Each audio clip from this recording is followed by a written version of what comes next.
नमस्कार दोस्तों, मैं हूं केतन चौरवड़िया फ्रॉम सूरत एंड आप सभी व्यूअर्स का मैं फिर से इंटेलॉग आइडियाज़ में स्वागत करता हूं। तो जो भी व्यूअर्स ने मेरा अगला वाला वीडियो देखा है तो वो लोग तो समझ ही गए होंगे कि हम ये आज कौन से टॉपिक पे बात करने वाले हैं। श्योरली हम कोरोना के टॉपिक पे ही बात करने वाले हैं और हमने उसके फर्स्ट पहलू यानी कि उसका मोस्ट डेंजरस वाला पार्ट मैंने ऑलरेडी आप लोगों के सामने रखा था और आप लोगों ने उसको अच्छी तरह से एंजॉय किया। उसके लिए बहुत थैंक यू और अच्छी फीडबैक देने के लिए। और जो भी मतलब व्यूअर्स इस चैनल पे नए हैं उसको बता दूं कि आज हम उसका दूसरा पार्ट यानी कि वो मोस्ट लाइफ चेंजर कैसे है तो उसके बारे में हम लोग बात करने वाले हैं। So stay tune on my channel and YouTube. तो ये वीडियो शुरू करने से पहले जो भी नए व्यूअर्स है उसे मैं खास बता दूं कि वो मेरा ये अगला वाला वीडियो ज़रूर ही देखे, क्योंकि वो पार्ट 1 को बराबर समझेंगे तो ये वीडियो समझने में उसको आसानी रहेगी और ये वीडियो को और भी मतलब बेहतर तरीके से वो समझ पाएंगे। तो चलो अब ये वीडियो को शुरू करते हैं। लोगों को थोड़ा आश्चर्य होगा और थोड़ी हैरानी भी होगी कि मैंने कोरोना को मोस्ट लाइफ चेंजर क्यों कहा है, क्योंकि ये चीज़ देख के आप लोगों को थोड़ा हैरानी तो होगी, क्योंकि ये सच में ये इसने मेरी ज़िंदगी में तो बहुत सारे चेंजेस किए और बहुत सारे लोगों की लाइफ में भी बहुत सारे चेंजेस हुए हैं। तो आज हम उसी बात पे टॉपिक पे बात करने वाले हैं। तो लाइफ चेंजिंग की बात हो रही है तो हमें ये बात तो सच में नहीं भूलनी चाहिए, क्योंकि आज हम जो वेस्टर्न परंपरा का जो हम अनुकरण कर रहे हैं, जो भी हम हैंड शेक कर रहे हैं या फिर जो भी ऐसे ही डायरेक्ट गले मिल रहे हैं, वो चीज़ को आज हम लोग नाबूद करके आज हम लोग फिर नमस्कार वाली अपनी प्राचीन परंपरा को अपना रहे हैं। और उसके साथ साथ हम लोग अभी डेली हैंड वॉश नियमित कर रहे हैं, तो उसके साथ हम लोग कुछ अच्छे भी चीज़ सीख रहे हैं। दोस्तों और एक आश्चर्य की बात ऐसी है कि हम जैसे वेस्टर्न कंट्रीज़ जैसे कि अमेरिकाज़ की बात कर रहे हैं, डेफिनेटली सुनते आ रहे हैं कि वो लोग परिवार में कभी एक साथ बैठ के खाना खाते नहीं है या फिर एक दूसरे को मिलते जुलते कम है वो लोग। लेकिन अभी ये कोरोना की वजह से वो लोग सब साथ में मिलकर हमारी इंडियन परंपरा का सब अनुकरण कर रहे हैं और इसके साथ साथ वो लोग भी मतलब फैमिली के साथ अपना टाइम स्पेंड कर रहे हैं। तो एक बहुत अच्छी खुशी की बात है और ये एक सच में लाइफ चेंजिंग की बात हुई। कोरोना की कहर की वजह से आज बड़े बड़े शहरों से लेकर छोटे छोटे गाँवों में आज सब चीज़ें थम सी गई है। परिवहन और जैसे एयरपोर्ट है, बस स्टेशन है, रेलवे स्टेशन है, वो सभी चीज़ों पे आज पूरी वैरानसी नज़र आ रही है। और इसके साथ साथ ऐसा लग रहा है कि जैसे समय का पहिया आज रुक सा गया है। और दोस्तों पहली बार ऐसा हो रहा है कि सभी लेवल के बंदे, जैसे कि कोई बहुत बड़ा अमीर है या छोटा सा गरीब है, लेकिन सबको लॉकडाउन के रूल्स तो फॉलो करने हैं और सबको आज सेम ही कंडीशन में रखा जा रहा है। तो एक सच में एक बहुत लाइफ चेंजेबल बात है। अब देखते हैं कि लोगों ने ये लॉकडाउन के समय में अपने घर पे रह के कैसे अपनी जीवन को बेहतर बनाया और कैसे अपने टाइम स्पेंड कर रहे हैं। एक गवर्नमेंट के सर्वे के हिसाब से बताया गया है कि 50% से भी ज़्यादा लोग जो अपनी नौकरी धंधा या फिर अपने बिजनेस की वजह से ज़्यादातर घर से आउट ऑफ स्टेट ही मतलब आउट ही जगह पे रहते थे, तो वो लोग अपनी मुश्किलें और अपने टाइम को लेके बहुत ज़्यादा ही मतलब नाखुश थे और वो लोग अपने फैमिली के साथ टाइम भी स्पेंड नहीं कर पाते। लेकिन उसके लिए कोरोना और लॉकडाउन उसके लिए आशीर्वाद रूप रहे हैं, क्योंकि उससे वो लोग अपने परिवार से ज़्यादा टाइम दे पा रहे हैं। और इसके साथ साथ है कि वो उस लोगों को बहुत सारे प्रॉब्लम्स को आराम से सोल्व करने का तरीका मिल गया है और वो लोग बेहतर तरीके से अभी अपनी लाइफ जी रहे हैं। और दोस्तों लॉकडाउन के चलते हुए जो सिंपल लोग हैं जो अपने धंधे के साथ साथ बहुत सारी एक्स्ट्रा चीज़ों को शौक रखते हैं, जैसे कि गाने गाना है, सीखना है, डांस करना है या फिर एंटरटेनमेंट है या फिर कोई भी मतलब बुक रीडिंग है, ऐसे सिंपल शौक है या फिर कोई गेम्स इंडोर गेम्स है वो सब खेलना है, क्योंकि बाहर घूमना तो लोगों को अलाउड नहीं था। तो सच में वो एक शौक मैं इसमें मेंशन नहीं करूँगा, लेकिन लोगों ने इसका भी पूरा फ़ायदा उठाया है और सब लोगों ने सोशल मीडिया है, फेसबुक है, ट्विटर है, टिकटॉक है, बहुत सारी चीज़ों के साथ साथ अपना मतलब एक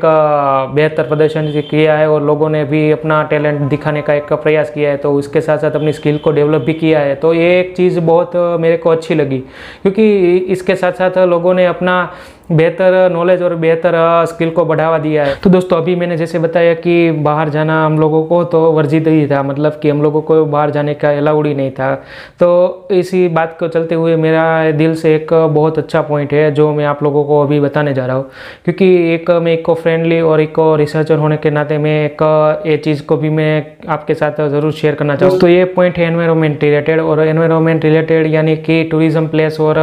जो मोस्ट विजिटेड प्लेस थे जहाँ पे लोगों की सतत चहल पहल की वजह से एकदम दूषित एरिया रहता था, लेकिन आज ये लॉकडाउन के चलते हुए सब स्थिर है और टूरिज़्म प्लेस एकदम स्टॉप हुआ है। तो इसकी वजह से आज हम देखा जाए तो सब नदियाँ और समुद्र में भी बहुत सारी मतलब गंदगी कम हो गई है, और इसके साथ साथ हवा भी दूषित होना बहुत कम हो गया है, क्योंकि रोडों पर अब गाड़ियाँ कम निकल रही है। और इसके साथ साथ दूसरी एक पॉजिटिव बात देखें तो लोग जंगलों में और बहुत सारी मतलब जो घूमने वाली चीज़ें थी वहाँ पे जाके बहुत सारी गंदगी फैलाते थे। इसकी वजह से क्या होता था कि कुछ कचरा था जो वेस्टेज निकालना बहुत ही मुश्किल था, लेकिन इसके चलते हुए आज वो स्थल एकदम रमणीय और एकदम सुंदर दिख रहे हैं। तो एक बेस्ट थिंग है, और मेरे आइडियाज़ के हिसाब से और मेरी थिंक के हिसाब से मैं सोच रहा हूँ कि अभी प्रकृति अपनी खुद की सारवार खुद ही अपनी ऑटोमेटिकली कर रही है। तो एक बहुत खुशी की बात है, और सच में उसके लिए और प्रकृति के लिए तो कोरोना एक आशीर्वाद रूपी है। और इसके साथ साथ मैं और एक बात बता दूं कि अगर मेरा अंदाज़ा सही है तो अभी हमारी दुनिया की आयु है शायद 100 साल से भी ज़्यादा बढ़ गई है, क्योंकि ये 2-3 महीने में जितना भी जो हमने दूषित करना स्टॉप किया है उसकी वजह से तो बहुत सारा वेस्टेड कम हो गया है, और इसके साथ साथ नए बदलाव भी होने वाले हैं प्रकृति में। तो इसका अंदाज़ा हमको ये साल में ही पता चल जाएगा, तो उसका तो कोई नई बात नहीं है, लेकिन फिर भी एक बहुत मोस्ट इम्पोर्टेंट पॉइंट था जो मैं आप लोगों को बताना ज़रूरी समझा। दोस्तों, अब तक के सभी पॉइंट मैंने आपके आसपास की दुनिया के और लोगों से जो भी मैंने देखे और जो भी न्यूज़ में मैंने पढ़े वो सब चीज़ों को मैंने आपके साथ शेयर किया। लेकिन मैंने वीडियो के शुरुआत में और एक बात बताई थी, जिसमें मैंने आप लोगों को बताया था कि मेरी लाइफ में भी बहुत कुछ चेंजेस हुए कोरोना के चलते हुए। तो पर्सनली मेरी बात करूँ तो मैं एक किताबी कीड़ा जैसा ही हूँ, क्योंकि मेरे को पढ़ने का और ज्ञान के बारे में नई नई चीज़ें जानने का और बहुत रहस्यमय चीज़ों को जानने का और भी ज़्यादा शौक है। और मैं हमेशा साइंस और टेक्नोलॉजी के दुनिया में तो बहुत ही ज़्यादा मैं अंदर ही रहता हूँ। और वो चीज़ की बात एक और है कि मैं एक लॉकडाउन के समय में बाहर जाना मेरे लिए थोड़ा मुश्किल था, तो बाहर से तो मैं ज्ञान का बहुत कुछ नहीं कर सकता था। लेकिन अभी हमारे आई स्मार्ट दिमाग के साथ साथ हम लोग अपने स्मार्टफोन के ज़रिए बहुत कुछ चीज़ें जान सकते हैं, और इसके ही हेल्प के साथ साथ मैंने बहुत सारी चीज़ें भी की। अपने बुक रीडिंग का शौक था उसको कंटिन्यू किया था, और इसके साथ साथ मैंने गीता है, बाइबल है, साथ साथ मैंने बहुत सारी बुक्स भी पढ़ी थी, तो उसके बारे में मैंने बहुत सारी चीज़ें अच्छी जानी, और इससे अपने जीवन में भी बहुत कुछ बेहतर बदलाव लाने की मैं ट्राई कर रहा हूँ। तो एक चीज़ मैंने बहुत बेहतर की, क्योंकि मैं जॉब करते करते ये सब चीज़ों को करना चाहता था और वो कर नहीं पाता था। तो ये चीज़ मेरे को लॉकडाउन ने बहुत बड़ी हेल्प की है कि मैं ऐसी अच्छी अच्छी धार्मिक पुस्तकें पढ़ पाया, और इसके साथ साथ अपने स्किल को भी अच्छी डेवलप कर पाया। और ये सब चीज़ शायद इसकी हेल्प की वजह से ही हुई है, और मैं सच में कोरोना का बहुत बड़ा आभारी हूँ, और वो मेरे लिए लाइफ में एक बेस्ट मोटिवेटर और रिटर्न रहा है। तो इसलिए मैं आप लोगों को शेयर करना चाहा था कि सच में आप ये चीज़ को आप बेहतर तरीके से पॉजिटिवली लेंगे तो आपके लिए भी ये शायद लाइफ चेंजर भी हो सकता है, और शायद होगा भी। आप सब लोगों ने एक गाना तो सुना ही होगा कि अगर मैंने ज्ञान किसी को बांटा नहीं तो ज्ञानी कहलाने से क्या फ़ायदा। तो वही चीज़ को अब मैं अपने जीवन में भी उतारने वाला हूँ, क्योंकि मैंने जो भी पुस्तकों को पढ़ के और जो भी रहस्यमय चीज़ें पढ़ी है, तो वो सब चीज़ों को निचोड़ के जो मैंने अपने एक बुक्स के द्वारा मैंने इकट्ठा किया है, तो अगर मेरे को अगर टाइम रहा और सब कुछ ठीक रहा तो मैं आप लोगों के साथ श्योरली शेयर करूंगा। और मेरे पास जो भी ज्ञान है और जो भी सही ज्ञान है उसको ही मैं आप लोगों के सामने शेयर करने की ट्राई करूंगा। और इसके साथ चलते चलते मैं एक बात बताना चाहता हूँ दोस्तों, कि जो भी आप मेरे साथ ऐसे बदलाव आए वैसे ही भी आप लोगों के जीवन में भी बहुत सारे लॉकडाउन के चलते हुए बदलाव आए होंगे। कुछ अच्छे वाले भी हो सकते हैं, और शायद किसी को इसके साथ साथ कुछ बैड एक्सपीरियंस भी हुई है, तो ये कैसे झेला है और उसने कैसे उसका सामना किया है, तो उसके बारे में भी ज़रूर मेरे को कमेंट करके बताइएगा। यहाँ पे अपना ये टॉपिक भी ख़त्म होता है, तो जाते जाते मैं एक बात बताना चाहता हूँ दोस्तों कि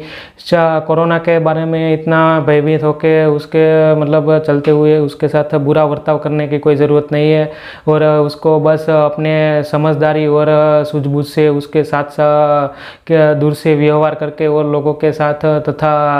अपने साथ बाहर निकलते हुए मास्क को सब पहने और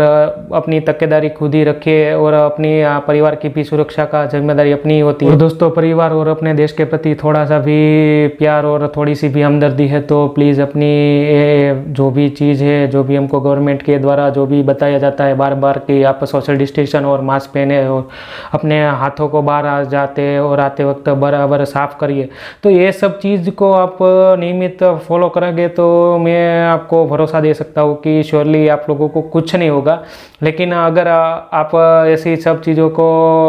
अगर बाहुबली की तरह सामना करने का सोच रहे हो तो ये डेफिनेटली आपको ज़रूरी परेशान करेगा बाद में। और हम लोगों को कोई बॉर्डर पे जाके सैनिक की तरह हम लोगों को कुछ करना नहीं है, लेकिन हमें एक अंदर रह के भी देश के सैनिक की तरह ही अपने असूलों पे अड़ग रहना है। मैं मान सकता हूँ कि लोग यार घर पे बैठ बैठ के कंटिन्यू बोर हो जाते हैं, लेकिन सब लोगों के अपने खुद के शौक़ होते हैं, तो वो लोग अपने वही शौक़ को कंटिन्यूस करें और उसके बारे में ज़्यादा से ज़्यादा सीखने का ट्राई करें। और जो भी स्टूडेंट है या जो भी मतलब पढ़े हुए लोग हैं वो लोग अपने फील्ड के बारे में ज़्यादा से ज़्यादा ज्ञान हासिल करने का ट्राई करें। और इसके साथ साथ जो नौकरी कर रहे हैं और जो भी मतलब बूढ़े या बच्चे लोग हैं वो लोगों को भी उसके बारे में कुछ अच्छी बातें सिखाएं। अगर अच्छी बातें जानते हैं तो शेयर करें, अगर ऐसा है तो आप सोशल मीडिया का भी सहारा ले सकते हैं। तो ये सब चीज़ों को आप जितनी ज़्यादा आप लोग बेहतर बनाओगे उतना ही आप लोगों को बहुत अच्छा बेनिफिट होगा। तो लास्ट में जाते जाते ये एक ही बात मैं बताना चाहूँगा कि कोरोना भी एक बीमारी है और हमारी मानव जात ने इसके पहले भी बहुत सारी बीमारियाँ यानी प्लेग है, सार्स है या फिर